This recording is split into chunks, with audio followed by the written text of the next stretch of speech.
Iniulat naman ng Metropolitan Manila Development Authority o MMDA na bumababa ang bilang ng mga paglabag sa kalsada kasunod ng pagpapatupad ng No Contact Apprehension Policy o NCAP.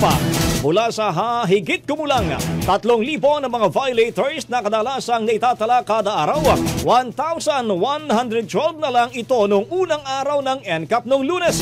Pagkalipas ng mga araw ay mas bumaba pa ito. Noong Martes, mayroon lamang 952 na mga violators at 797 naman kahapon. Mababatid na sa ilalim po ng polisiya ang taong lumabag sa patakaran ay maaaring magbayad ng multa sa MMDA. Maaari din nilang i-contest ang violation na nakita ng mga otoridad. Ang bahaging ito ay hatid sa atin ng Yummyvit ES2 Oral Drops. Simulang tuparin ang pangarap ng iyong anak. And stunting now,